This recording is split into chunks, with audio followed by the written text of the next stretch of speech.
And then we want to touch on a news story to get started because this news story came out this week. And it's everywhere right now, unsurprisingly, because it touches on two hot button things. Yeah. The Dead Sea Scrolls. Yeah. And AI. So if you are interested in this material, you probably have seen these headlines. The headlines... I don't know of anybody interested in technology and the Dead Sea Scrolls. That is a niche topic that people don't get into because it's not a good place to be, I hear. Right. So these articles are all coming from a journal article that came out titled Dating Ancient Manuscripts Using Radiocarbon Dating and AI-Based Writing Style Analysis. And so the news stories obviously are latching onto particular parts of this. The biggest part that they are largely jumping onto is that the AI system wants to move the date of some of these fragments. Right. They didn't do everything that is associated with the Dead Sea Scrolls, right? They looked at a small sample, right? But it wants to move some of these fragments further back than has been dated by human paleographers over time.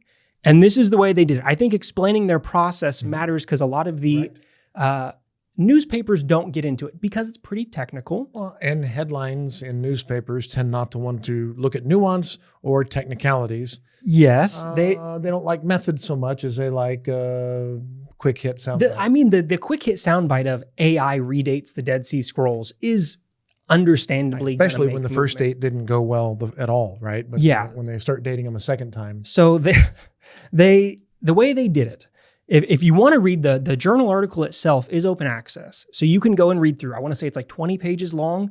They have a much longer version that has all of their data because they did radiocarbon dating as well as this. So they have all of their data for that. They have their data for how they built their model because they didn't use an existing model. They built a new one that they called Enoch to do this. You got to get a good name. Yeah. They know what they're doing here. So what they did is, the main headlines focus on that shifting of the date. The way they structured it is they used, at first, they radiocarbon dated a set of fragments that hadn't been dated before, right? So if nothing else, that is helpful, which is where Brent Nongbre has written a little bit about this already of whatever you want to think about all the AI stuff, that is a valuable part, whether you can throw away the AI, but this new dating of these ones, which didn't have it before, they did multiple samples. Anybody can then go ahead with that. That's helpful materials. Yeah. So they did a testing on 30, 27 of those provided valid dates. And then from that, they looked at 24. They kept some back to do blind testing on. Sure. And so then from that, they showed images from 135 pieces to their model. So at first they said, look at these ones that we have dates for. Learn something about the script. Right. Now take these ones that we don't have dates for, and when would you date these? And so their argument is, why turn to AI here? Right. A part of their argument is that the human eye has bias. And so depending on maybe who you were trained by, what date you want to lean into, what type of things you lean into, that we can bring some of that bias in that the AI might be removed. What you have published in the past and what you've said in the past and how you want to make sure that you still look like you were correct? Yes. So they say that AI could be a way to remove some of that implicit bias. They also acknowledge, though, that in training an AI model, they built their own, right? They did this. They're not saying we're taking something else. They're trying to build a large language model, but they don't have enough samples to do that yet. So it's still, from their acknowledgments, which you don't get in the news stories, very early days for this. Right. They admit, though, you still need human eyes on this. This is a thing that's going to provide you something, but people need to look back over it. Right.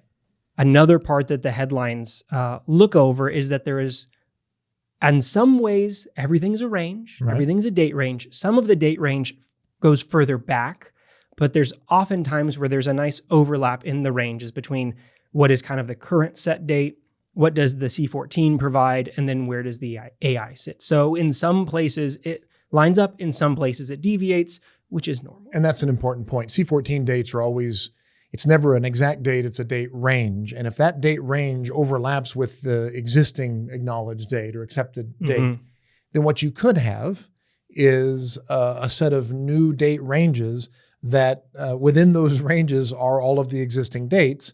And so we could say, yeah, there's nothing new here, right? You've got this system, you've got this AI that's helping to basically corroborate or to confirm all of the existing dates that we already have. Yeah. It's just a system that's saying, okay, maybe this extends back, or maybe that orthography, that handwriting, orthography is the big fancy word for handwriting, spelling, and paleography is the handwriting and orthography is the spelling. Maybe this paleography, this orthography, the ways in which we spell and write words, maybe that extends back a little farther. Maybe it lasted a little longer. Maybe it didn't change as quickly. And that's one of the points where in some of the other, there's already been some comments from scholars looking in. This just came out, and so they're going through that first thing and then all of the data itself. So we mentioned already Brent, who had said there's some value, if nothing else, in the new C14 dates. Sure. And acknowledging, if the paleographic dates, this is a quote from them from one of the news stories, were expanded to a more sensible 1 century range, they could overlap more. So acknowledging sometimes those dates get, like Frank Moore Cross's dates can be pretty tight sometimes. Yep.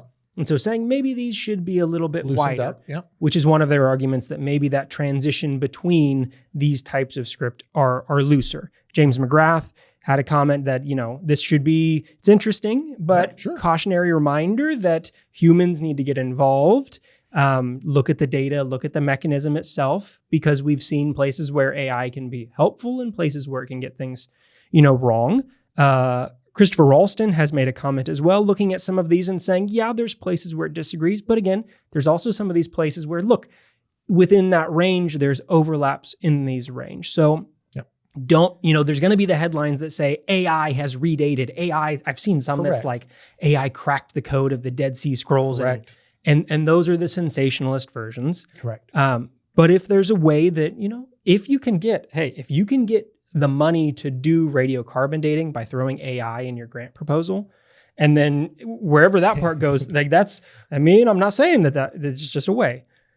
For those of you who aren't familiar, I did my dissertation on reconstructing the remains of Qumran, the site associated with the Dead Sea Scrolls, in virtual reality. And this is back when VR was the big thing, right? Putting everything into virtual reality and in 3D.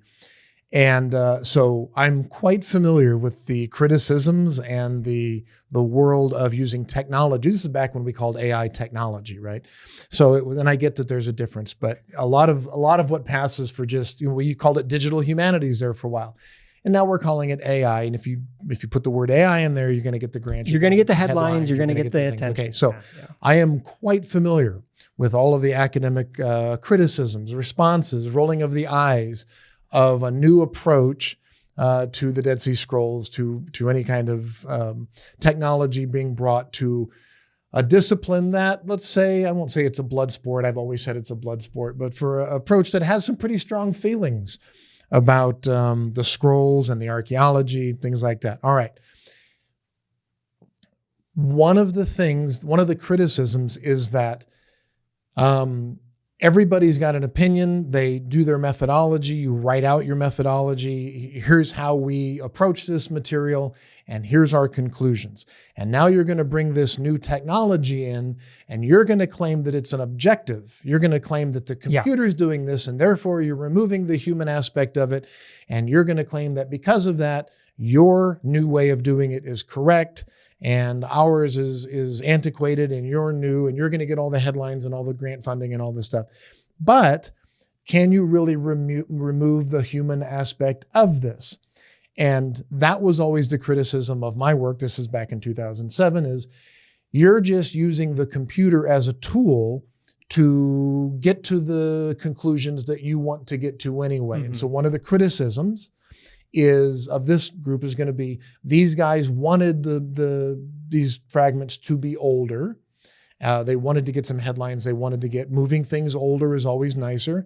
And so they'll set up a system that doesn't look at all of the documents. It just looks at a select few. And when you limit your sample size, you can always skew the data. So if you don't look at all the data, you limit the sample size. And so that's what they've acknowledged this. They've acknowledged that they did this. Well, and that's where they're saying, right. This is a first test. Correct. They're not attempting to completely redo everything. They're trying to show a new methodology. They're trying to experiment with this new technology, and they're trying to say, look, this can work. And this was one of the criticisms of my work was, you're just using this to get to your conclusions. And I'm saying, no, I'm not, because here is this scholar's particular conclusions modeled in virtual reality. Here is this scholar's conclusions modeled in virtual reality. Here's this scholar's conclusion. I could use the same technology to show all of the different interpretations, and then I could use that same technology to compare them all. I could lift my version, my conclusions, and show all the different other interpretations, and then I could show the skeleton of it. I could show the actual data. So I could show the methodology. I could show all the different interpretations, and the idea was to use the technology to get people to trust the technology by showing off the technology and how powerful it could be, and trying to get scholars to adopt technology, to trust it, because scholars are terrified of anything new. And that's what these guys are doing. They're taking a good first step to saying, here's a new way in which we can use this technology to as a tool to perhaps date it. Here's what we found, and they're doing what you're supposed to do in a peer review context. Here's what we found. Tell us what you think. And some scholars are saying, we like this aspect of it, but we don't like this aspect of it. But the headlines, the public headlines, will come out and say, AI has redated the scrolls. And no, it really hasn't. I mean, technically, it's offered new expanded date ranges for some, not for all. And one of the things that they talk about is correct in trying to avoid we made the system, because again, they created Enoch to go and do this, that they said, we didn't want to use an existing model because, well, it's doing something very particular. Right. But also if we give it particular data sets to learn from, we can nudge it one way or another. So when they built it, they started with their C14 dates and those fragments to say, basically teach yourself. This was a self-learning model. Learn the handwriting from this. We're not giving you what Cross says about this. We're not giving you those data sets. Learn and then look at these and go, which in some ways is helpful because you're trying to remove some of that bias. But yeah, you're not looking at all of the fragments. And one thing they do say as well within how they set stuff up is rather than, where's their quote? They looked at shared characteristics and similarity rather than looking at subtle differences. And so they are in a way that's different, whereas normally those differences are the things people pay more attention to. They're looking at similarity between, which is also then, okay, what if it looks for differences? What if you, so there will be continued tests. I'm sure they will get more fragment sets. There was a model that was not a rival to this, but a different one that was before this already. So it's not the last one that's going to do this. And to their credit, right now. Yeah, and to their credit, and good for them, they built a new system. And so for that system, they probably got some funding. And if not, they should be. And probably by publishing, and you have to publish these things, you publish your results, your findings, and then you can go back and get some more funding. And and this is how the game is played, right? You put those results out there, you put it in a peer review, but then also you're going to get all kinds of publicity from it, public press. And then from that, you're going to drum up some interest, and then maybe you get some other funding, and then they can go back and refine it based on the feedback that they get from their credible colleagues saying, hey, I really like this, double down on this. Maybe you can refine this. And that's how it works. Yeah. So this isn't something that you should poo-poo. It's not something that you should, just shake your head at. It's also not something that you should just accept, 100%. Yeah. This is how the academic process works. And congratulations to them for building something new, for trying out, for taking that one baby step forward, and then for publishing their results, and for putting it out there. And this is the other thing. Scholars need to be brave enough to put their results out there and to let other scholars say, no, I disagree. And then to be able to listen to them and to say, yeah, that's good feedback. Thank you for that. I think we're going to make our machine better. Iron sharpens iron. We're going to make our system better, our methodology better because of that feedback. Thank you for doing that. Yeah. So that's how it's supposed to work. You'll continue to see these headlines go around as more comments are made, more people respond.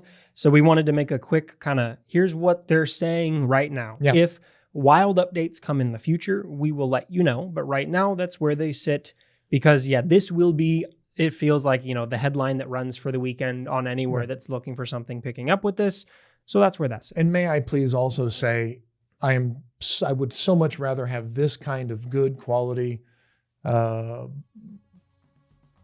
stories about the Dead Sea Scrolls. I would rather have stories about this regarding the Dead Sea Scrolls than I would about some black market purchase of a fragment or some museum buying black market fragments. Yeah, there was none of those that are around. It's good to have somebody actually doing something new. And kudos to them for naming it after the middle name of my son, also after the Jewish patriarch, naming it Enoch. They named it Enoch. They named it intentionally, and it went along. So that's where that sits. Yeah.